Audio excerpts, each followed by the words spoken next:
Bonjour à toutes et à tous, j'espère que vous allez bien. Je suis heureuse de vous retrouver aujourd'hui sur Histoire de vie, le podcast produit par RBK Media. Aujourd'hui, j'interviewe Michael Koska, designer reconnu. C'est parti, on va découvrir son parcours. Bonjour Michael. Bonjour. Merci d'avoir accepté cette interview. Avec plaisir. Alors on va revenir un peu sur ton enfance. Quel enfant étais-tu ? Alors moi j'étais un enfant qui était plutôt hyperactif, très jeune. J'ai eu toujours beaucoup d'énergie. Et à l'école, c'était très vite compliqué de me canaliser, de pouvoir rester sur une table, concentré. Moi, j'ai toujours eu des problèmes de concentration. Donc ma mère, très sympa, au bout d'un moment, s'est dit, bon, il est quand même intelligent ce gamin, mais du coup, ça colle pas avec l'école. Donc bon, voilà. Donc elle m'a fait faire des tests du QI, etc. Donc je ne suis pas idiot. Je suis plutôt même... Voilà, plutôt bien, mais bon, avec le temps, on s'est rendu compte que j'étais pas à ma place et que, voilà. Donc, mais tu étais déjà manuel, créatif ? Est-ce que c'était déjà un univers créatif, attiré, quoi ? Oui, très jeune, je me suis retrouvé un peu plus avancé que mes amis sur les cabanes, sur plein de choses ludiques qu'on fait quand on est enfant. Même on faisait des terrains de bosse, de vélo. Du coup, j'étais toujours un peu plus à capter les trucs.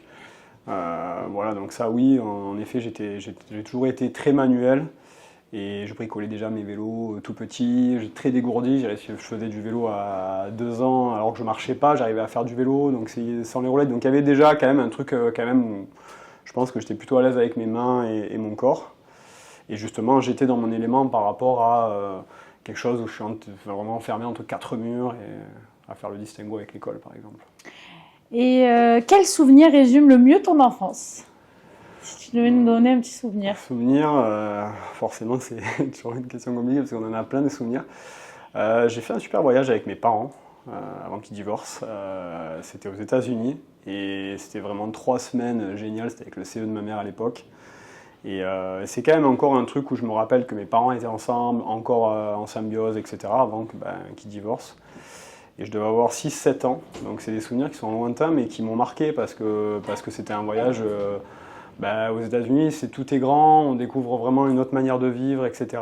Les paysages, on avait fait plein de choses très sympas, on enchaînait vraiment les activités. Donc ça c'est un souvenir qui est assez marquant pour moi et j'y pense souvent, je me dis j'ai fait ce voyage avec mes parents. Voilà. Ça t'a marqué la séparation de tes parents ? Oui, toujours, forcément, ça impacte. Moi, j'ai qu'une sœur qui est assez sensible. Donc, du coup, je sais que par rapport à ma sœur, ça m'a un peu moins impacté. Mais oui, ça nous a quand même forcément, parce que c'est une déconstruction familiale et qu'on a ce schéma-là depuis qu'on est né. Donc, c'est quand même forcément, ça désoriente. Donc, ça a pu impacter un peu ta sensibilité dans le travail ou pas du tout Ça a pu surtout me donner de l'énergie et de la force pour me démener derrière parce que je me suis retrouvé... on a une différence de 5 ans avec ma sœur et elle, très jeune, elle s'est émancipée, elle avait son chéri, donc moi j'étais tout souvent seul à la maison avec ma mère. Donc ça m'a permis aussi de me développer personnellement. C'était beaucoup plus introspectif forcément parce que j'avais pas de quoi, personne avec qui jouer. Donc forcément j'allais chercher les copains et puis même inconsciemment j'étais plutôt dans l'introspection. Donc c'est là où j'ai commencé un peu plus à être manuel, à bricoler, à passer plus de temps avec moi-même. Alors pourquoi tu t'es orienté vers le design ? Alors le design c'est arrivé... on va dire qu'il n'y a pas d'hasard, je ne crois plus au hasard avec le temps. Je suis quelqu'un d'assez spirituel et je pense que le design est arrivé tout bonnement après un voyage en Australie où quand je suis rentré à la maison, je me suis dit en fait j'ai envie de créer mes propres meubles. J'en ai marre d'avoir des trucs Ikea, chez les potes c'est tout Ikea. En fait j'avais envie vraiment de faire mes pièces pour chez moi mais il n'y avait pas du tout d'intérêt lucratif ou de faire un projet périn, c'était vraiment me dire je vais bricoler des meubles pour chez moi et je n'avais pas forcément de recul par rapport au mobilier ou tous ces éléments-là parce que je viens d'une famille modeste, on n'a jamais eu des meubles hyper bourgeois, j'avais pas de culture de l'art, du beau, etc. Donc j'ai démarré vraiment avec juste la naïveté de me dire je vais créer des meubles pour chez moi, peut-être une table basse, un meuble télé, ça a vraiment démarré comme ça. Tu avais quel âge ? J'avais 21 ans. 21 ans. Ouais. Et donc, à partir de là, c'est là que tu as fait des études dans l'art, dans le design. Tu as fait l'école Boulle, si je ne Oui, me trompe c'est pas. ça. Pourquoi? Du coup, c'est après ça que tu t'es dit, je veux en faire mon métier ou... C'est venu progressivement par des rencontres, par quelques ventes, par finalement petit à petit la piqûre. Et Parce que du coup, tu as commencé pour toi et après, tu as eu des demandes. c'est ça. Et après, tu t'es dit, il faut que je me professionnalise, si je peux C'est ça, dire. j'ai commencé vraiment, comme on dit, avec m'habiter mon couteau à la maison. J'avais la chance d'avoir un appartement qui était en rez-de-chaussée. Où j'étais locataire, mais j'avais la chance, c'était mon ancien beau-père, enfin voilà, ma mère est restée 10 ans avec ce monsieur, et du coup il avait pas mal de biens sur Marseille, et il m'avait loué ce petit appartement qui était très bien, un petit T2, et c'était en rez-de-chaussée, donc je pense qu'il n'y a pas de hasard, et si j'avais été au 3e étage, avec des voisins pas conciliants, je n'aurais jamais pu commencer à créer, ou j'aurais dû trouver des solutions, alors que là c'était une évidence, j'étais en rez-de-chaussée, j'ai transformé mon appart, je me rappelle, j'avais dit « Allô Guy, ça t'embête pas si je fais un atelier ?» « Ouais, non, tu fais ce que tu veux », les voisins c'était des vieux, je les avais à la bonne. Donc en fait je faisais ma life et du coup j'ai commencé à créer vraiment comme ça et j'ai complètement switché l'appartement en atelier. Donc j'avais juste une partie privative que j'avais séparée avec une verrière. D'ailleurs j'ai eu des articles là-dessus, hein. J'ai eu les premiers articles sont venus à la maison, ils ont pris des photos et tout, donc il y a des souvenirs aussi. Mais ouais, j'ai commencé vraiment comme ça. Et petit à petit, j'ai switché. J'ai fait une rencontre qui m'a amené à monter une belle expo sur Marseille. Mais l'école, tu l'as fait quand, l'école Boulave? L'école Boulle, je l'ai faite en 2011-2012. Et non, 2012-2013, pardon. Et pourquoi cette école? Parce que c'était En fait, la mieux. je montais souvent à Paris voir des potes. Ouais.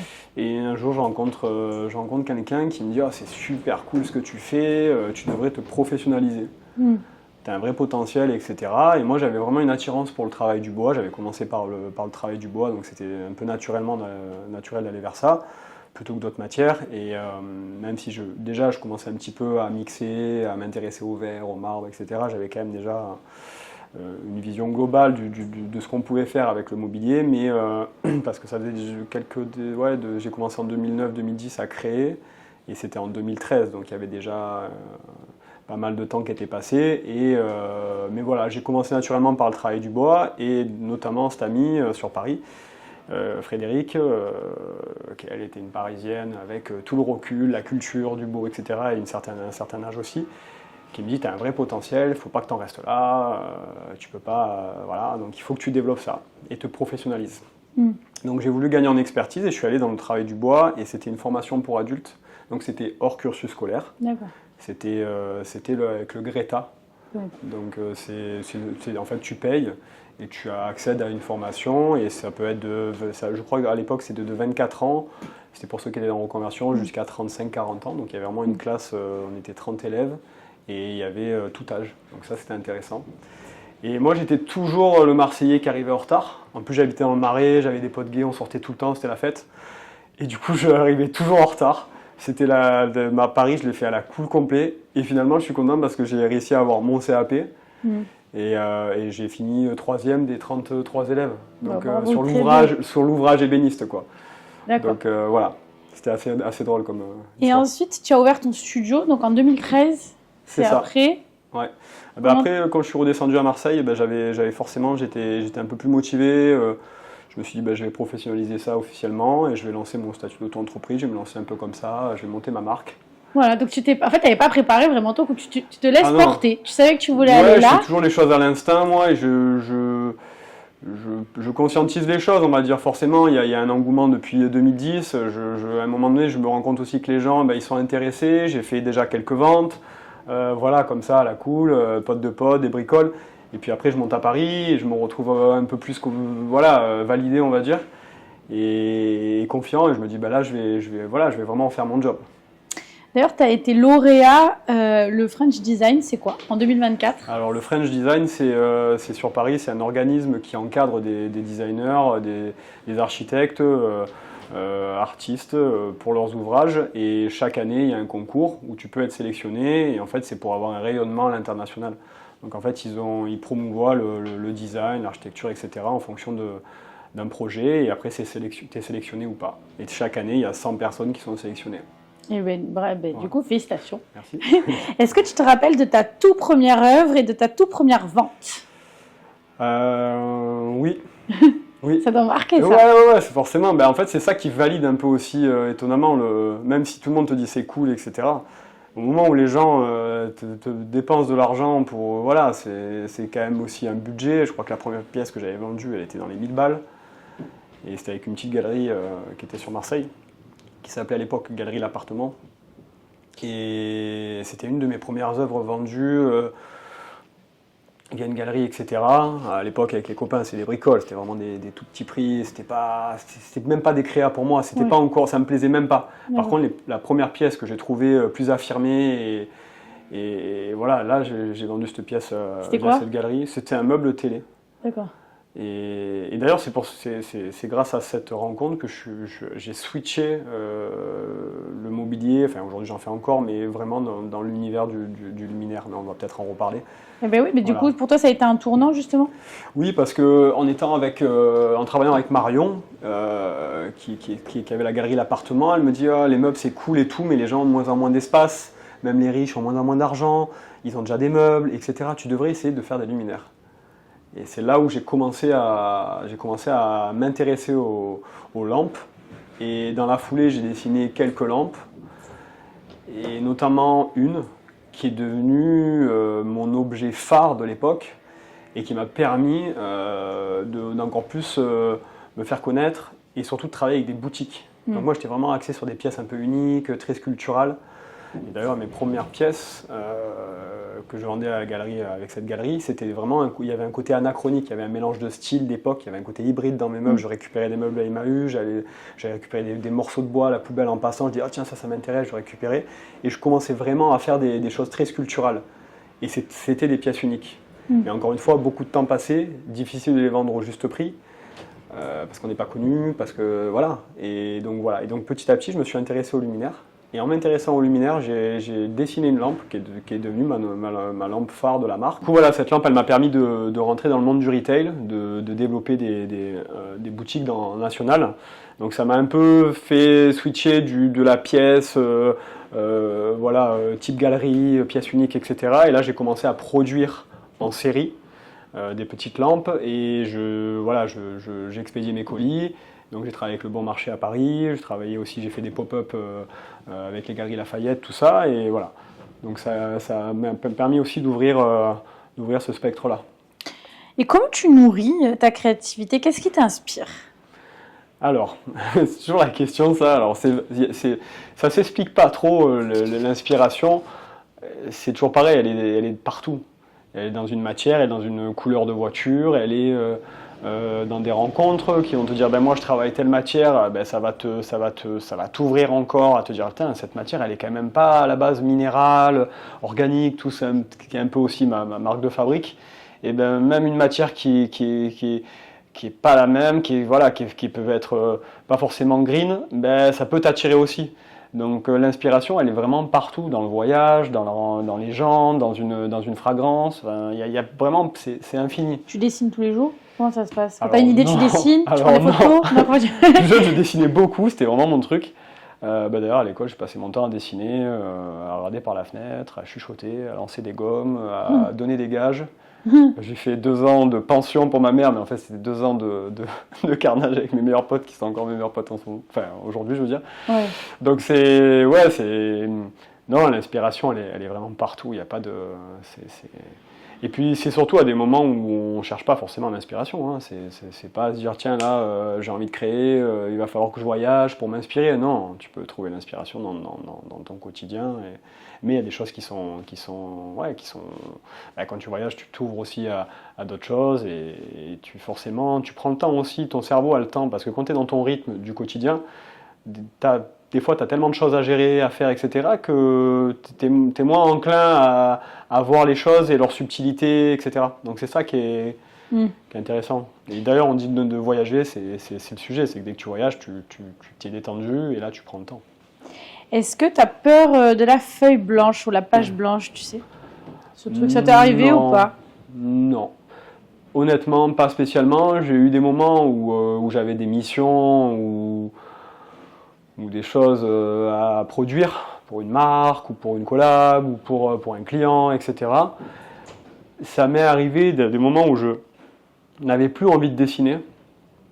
parce que voilà, c'est comme ça, hein, ça arrive. Et je me disais, mince, là, je dois répondre à un besoin, j'ai envie de faire ça, je veux développer une nouvelle pièce, une nouvelle collection, et en fait, j'ai rien qui vient. Et ouais, c'est ça le stress. Donc c'est pas, mais ça me crée pas, ça m'a pas créé du stress. J'ai eu peut-être l'intelligence de me dire, en fait, je me connais, je sais que l'inspiration, je sais que la création, elle est là, enfin la créativité, je sais que je l'ai. Je sais qu'à un moment donné, ça va revenir. Et d'ailleurs, je prenais le temps je forçais pas, et ça revenait naturellement. Et j'ai toujours développé mes pièces comme ça, en fait. C'est quoi ta plus belle création? Ma plus belle création, aujourd'hui, je pense que j'ai mis le doigt sur un design qui est intéressant, qui est la lampe cactus, enfin la collection cactus. Bon, la première, c'était une lampe. Et aujourd'hui, la masterpiece de la marque, c'est la table cactus, qui fait un peu rêver quand on s'intéresse à mes projets et à mes designs. Donc, du coup, c'est la table cactus, je dirais, aujourd'hui, qui est ma plus grande fierté en termes de créa. Maintenant, j'ai d'autres pièces, j'ai encore beaucoup de choses à donner, j'ai encore mes preuves à faire. Et je pense que ça sera jusqu'à la fin de mes jours. Donc je ne pourrais pas dire aujourd'hui que c'est la pièce qui va forcément vivre dans le temps. Je pense que oui, parce que je pense c'est une collection qui peut être pérenne et intemporelle, et par son originalité. Mais par contre, je me challenge déjà pour la suite, et encore une fois, c'est toujours, quand on est créa, je pense qu'on travaille pour nous, et on crée pour nous, et après, on vend, on décide d'en faire un projet pro ou pas. Mais moi, je me challenge déjà pour la suite. Est-ce que tu as déjà douté? Est-ce que tu doutes? Voulu abandonner? Bien sûr. Il y a des moments où on se dit pourquoi on choisit cette vie dans un secteur de niche. C'est difficile de joindre les deux bouts. En plus, moi, je fais que du Made in France. J'ai commencé à travailler avec le Portugal depuis très peu de temps sur une pièce qui est la chaise de ma collection. Voilà, j'avais des contraintes et en fait je me suis dit à un moment donné, je vais essayer. En fait, j'ai fait faire des devis, c'est vrai que c'était intéressant en termes de qualité attendue et tarifs de prod. Donc j'ai switché un petit peu, mais moi je fais du 99% Made in France et j'ai une partie de ma collection qui est en autoproduction. Donc je reste quand même sur un truc secteur vraiment niché, handmade, français, etc. Et ça fait depuis le départ. Mais donc du coup, tu as déjà voulu abandonner?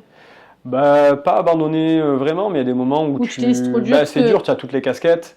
Ouais. C'est quoi le plus dur pour toi dans l'entrepreneuriat? De faire ce qu'on n'a pas envie de faire, ou ce pourquoi on n'est pas fait. Il y a des moments où tu n'as pas envie de faire de la com, tu n'as pas envie de faire du commercial, même si moi j'aime les gens, j'ai un côté ouvert, etc. Mais derrière, moi j'avais plein de casquettes, maintenant j'arrive à déléguer parce que le temps a fait et que j'avais plus le choix pour évoluer et pouvoir garder une régularité dans la créa, les productions, etc. J'étais obligé de déléguer certaines choses. Et aussi après, parce que tu as l'argent de pouvoir le faire. Voilà, parce qu'au début, c'est ça qui est dur, c'est le financier. Au début, tu as toutes les casquettes. Parce que toi, tu as commencé, tu avais zéro. Ah, moi, j'ai commencé, je rentrais d'Australie, j'avais plus d'argent. J'ai commencé vraiment avec zéro, sans business plan. Mes parents ne sont pas des bourgeois, donc j'ai pas dit à papa, allô, je commence un projet, est-ce que tu peux me filer 10 000 ou 5 000 ou 1000 balles? Non, j'ai commencé avec zéro, avec une scie aiguine, brique au dépôt, 2 clous, un peu de colle. J'ai commencé vraiment comme ça, quoi. Et je me suis. Après, c'était pas un projet lucratif, ou pro, donc je me dis, je vais commencer comme ça, tranquille. C'était pour moi mes créas, donc forcément, j'allais pas de suite mettre 1 500 € sur la table, sachant que je n'avais pas du tout l'envie que ce soit un projet pro, donc il n'y avait pas de business plan, tu vois, de dire la renta c'est ça, j'achète ça, la colle. J'ai commencé vraiment à la cool, quoi. Et si quelqu'un veut se lancer là aujourd'hui et doute, qu'est-ce que tu lui conseillerais de cette personne-là? Moi j'ai une philosophie très simple, ça fait partie de ma personnalité. On a tous nos peurs, nos craintes et on peut avoir des manques de confiance en soi sur certains axes de notre personne. Mais personnellement, moi j'ai toujours été fonceur. Je me suis toujours dit je tente et puis si ça fonctionne c'est bien, ça fonctionne pas tant pis. Donc j'ai déjà et je fonctionnais pareil plus jeune avec le sport, avec plein de choses, des trucs un peu plus engagé, voilà, je suis parti en Australie, j'avais envie, j'ai dit à mon père spontanément, parce que je travaillais déjà avec mon père dans le monde du bâtiment, et du coup je dis à mon père, j'ai envie d'apprendre l'anglais, parce que j'ai un niveau scolaire très bas, j'ai envie d'apprendre l'anglais, je vais partir en Australie apprendre l'anglais, et je vais aller un peu surfer, tout ça, et je suis parti comme ça, au bout de 3 mois, avec un peu d'argent, j'ai fait 2 brocantes, j'ai récupéré des sous, et je suis parti comme ça. Et je me mets pas de limite, personnellement, moi je vais rarement mettre des barrières, à me dire lui il est mieux que moi, je peux pas y arriver. Non, je sais qu'on a nos plus, nos moins. Ça, je l'avais compris très jeune. Et moi, mon plus, je dirais, c'est que je suis assez fonceur. Plutôt même, je suis fonceur et je réfléchis après. C'est plutôt, ou plutôt je fonce et je constate. Et puis voilà, ça marche pas. Donc tu conseilles d'y aller et de pas trop réfléchir. Ouais, de faire les choses. Si on a un truc dans les tripes ou qu'on a envie de faire un truc, de toute façon, c'est un feeling, c'est un ressenti. Si on sent qu'on peut le faire ou que ça va être cool, faut pas se limiter. C'est quoi pour toi la définition de la résilience cœur de RBK Media? Question phare. Alors moi, j'ai pas la ref. Ça m'intéresse pas, j'ai ma propre ref. Non, je dirais que la résilience, c'est la capacité à déjà faire face à une situation. Après, forcément, avec le temps, ta résilience, elle évolue aussi. Parce que quand tu fais face à une situation à 15 ans, à 20 ans, à 25, à 35, c'est pas la même chose. Donc ta résilience, je pense que c'est aussi qu'elle vit avec son temps. Et pour moi, la résilience, c'est la capacité à passer outre certaines situations ou certains traumas, etc. et d'évoluer malgré tout. Dans un projet, dans un focus, dans un goal que tu t'es fixé. Et pour moi, la résilience, c'est cette capacité ou cette force qui te permet d'aller plus loin, de dépasser un peu tout ça. Est-ce qu'il y a quelque chose qui t'a marqué dans ton parcours difficile, justement, où tu as dû faire preuve de beaucoup de résilience? Si tu veux en parler. Si tu veux oui, complètement, constamment. Quand tu évolues seul, encore une fois, tu évolues seul et tu as tes difficultés, tu as tes challenges, tu as des opportunités, donc tu t'engages. Parce que moi, je suis plutôt un yes man, encore une fois. Ça va avec le fait de foncer, d'être plutôt enclin à dire oui plutôt que non. Ça, c'est vraiment une de mes de traits de personnalité que j'ai. Donc voilà, encore une fois, oui, tu as des difficultés, et je pense que sans difficulté, t'apprends pas, il y en a une qui t'a marqué plus que d'autres? Plus qu'une autre? Des difficultés, j'en ai rencontré plein. Une plus qu'une autre. Tiens, une anecdote catastrophe. Alors, une anecdote catastrophe. Voilà, on va partir sur ça. Je me retrouve à devoir faire... pitcher, avant même de pitcher, on va dire même une explication de... Non, c'est pas pitcher, je m'exprime mal. C'est pas vraiment ça. C'est plutôt que je fais une collaboration et je me retrouve à devoir rencontrer des journalistes pour expliquer ce design. Et en fait, déjà, journée catastrophe, je loupe mon train, je loupe pas mon train, j'arrive avec 3 minutes, il restait 3 minutes et porte fermée. Je dis, s'il vous plaît, je dois, non négociable. Donc j'attends le train d'après, j'arrive en retard. Je me retrouve à courir, je prends un taxi moto, etc., machin, etc. Je fonce, j'arrive au lieu de rendez-vous, je vois 30 journalistes qui me regardent comme ça avec des billes. Les téléphones figés, stoïques, bon allez, c'est à lui de parler, tu vois. Donc j'arrive avec vraiment du retard, donc j'arrive au moment où c'est à moi d'enclencher. Et en fait, j'ai pas le temps de faire pipi, pas le temps de boire, pas le temps de me poser, pas le temps de capter l'environnement. Et là, c'est de suite, t'es mis devant la scène. Et pourtant, même si je suis quelqu'un, qui arrive à, tu vois, je suis quand même assez, tu vois, à l'aise avec les gens, là, je me retrouve à me dire, what the fuck, c'est quoi ce truc, tu vois. Et en fait, je perds mes moyens.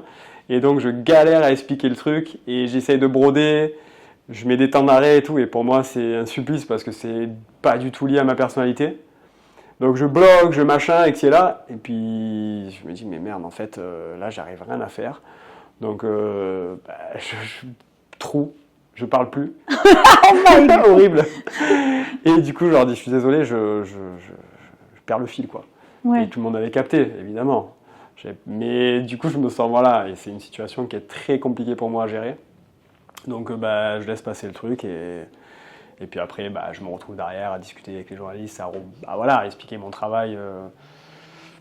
Mais c'était une situation... qui t'a marqué. Oui, c'était un échec, c'était gênant.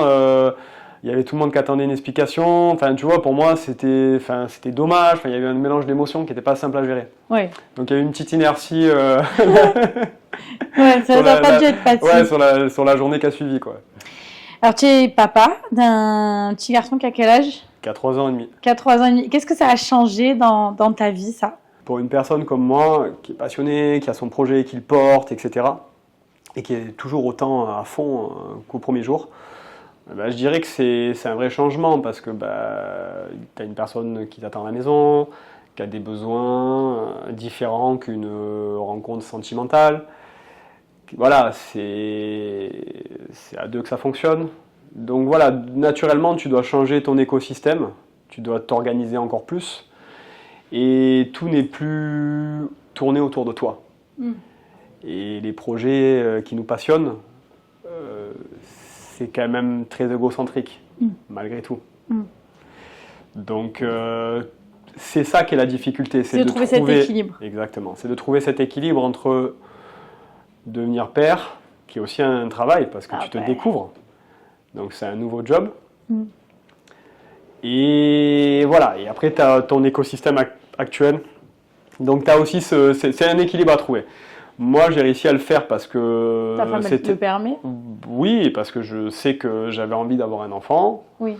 Et que j'ai pas fait un gosse pour me dire j'ai fait un gosse, ça y est, c'est fait, j'ai coché la case, voilà. C'était pas du tout dans ce sens-là, c'est que ça m'a toujours attiré, je savais qu'il y avait un moment où ça arriverait, je le sentais, je sentais que j'allais avoir un garçon aussi, donc c'est génial. Mais oui, c'est un changement de vie du jour au lendemain, et personnellement j'ai mis un peu de temps à l'intégrer. Et j'ai mis un peu de temps à vraiment changer mon rythme. Ça a été un travail quand même intéressant, mais j'ai mis du temps. J'ai bien mis 6 mois à intégrer que le petit était là, qu'il fallait que je change mon rythme, qu'il fallait que je gère mieux mon temps, etc. Donc ça a été un vrai travail pour moi. Et encore une fois, on n'est plus au centre. Donc voilà, ce qui est intéressant, c'est ça. C'est aussi de diluer cet ego et de se dire ben voilà, maintenant la vie c'est plus comme avant et il va falloir que je réintègre ça, que je retravaille ça. De quoi es-tu le plus fier aujourd'hui dans ton parcours? Plus jeune, c'était compliqué pour moi la scolarité, donc forcément tu te remets en question, tu as les adultes autour de toi qui te disent qu'il va falloir que tu trouves un truc qui te plaît, un truc avant même qu'on te demande qui te plaise, mais que tu travailles à l'école, mais moi j'en étais incapable, ça me plaisait pas, j'étais pas à ma place. Rester derrière un néon 4 heures, 5 heures, 6 heures, 7 heures à écouter quelqu'un parler. 14 heures la digestion après la cantine, c'était un supplice. Tout le monde était à fond, moi je dormais, je me faisais défoncer, mais je dormais. Enfin, j'étais comme ça. Donc c'était pas possible en fait. Donc déjà d'entrée, ça marchait pas. Mais après, encore une fois, tu te retrouves à devoir faire quelque chose. Donc j'ai commencé par un peu le milieu du sport.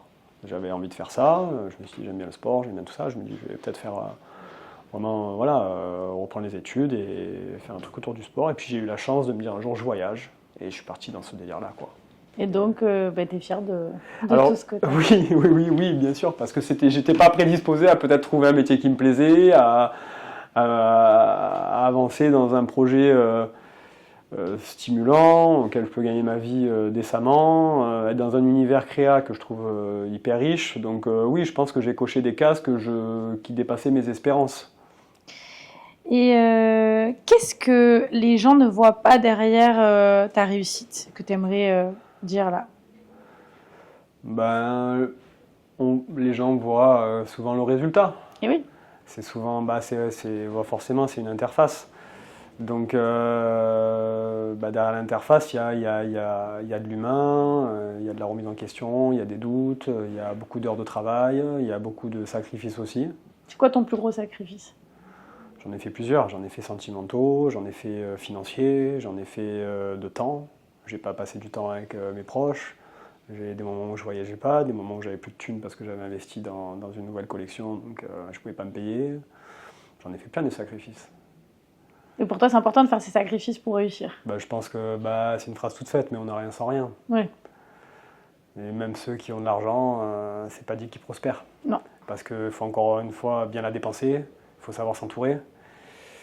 Faut maîtriser son sujet de plus en plus, et ça quand tu débarques, à moins d'avoir fait des études et que voilà, ou que tu as la science infuse, tu peux encore te planter. Donc en fait, il y a plein de paramètres à intégrer et c'est pas. Et c'est pas simple. Ouais, c'est pas simple. Qu'est-ce que tu voudrais transmettre à ton fils? Le truc le plus important que tu veux absolument lui transmettre? La patience, la résilience et la passion.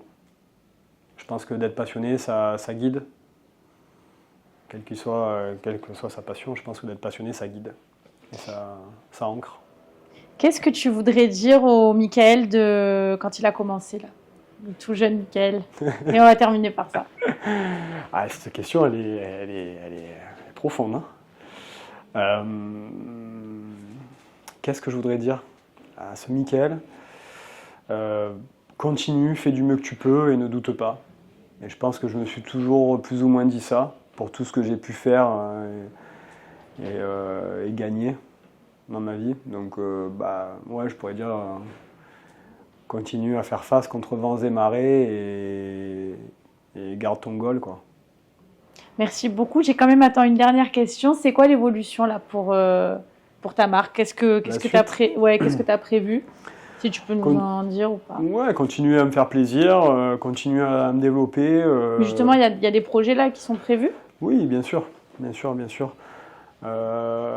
Continuer à co-créer, voilà, essayer d'avancer, mais en équipe. Moi, ce que j'aimerais maintenant, c'est pouvoir aussi partager ma passion dans l'écosystème même de ma marque et de pouvoir... faire de la formation, c'est quelque chose qui te... Pas former, pas forcément continuer à créer, mais de pouvoir travailler avec une team et d'essayer de créer un écosystème comme ça où je me fais plaisir et je suis au centre de la création et que je ne sois plus par monts et par vaux, c'est-à-dire que forcément, encore une fois, même si la boîte a évolué, la marque a évolué, tu te retrouves encore à gérer plein de choses, c'est le jeu. Et moi, ce que j'aimerais, c'est pouvoir le maximum rester dans la partie créa et peut-être commercial aussi, où je vais pouvoir rencontrer encore et toujours mes clients, collaborer, co-créer. Ça, c'est des choses qui sont vraiment les points, pour moi, les points névralgiques. Et tu travailles sur une nouvelle collection là ou pas? Oui. Il y a des choses qui vont arriver prochainement, donc j'en dis pas plus. On attend attentivement cette nouvelle collection. Merci beaucoup, Michael. De rien, avec plaisir, Rebecca. Merci.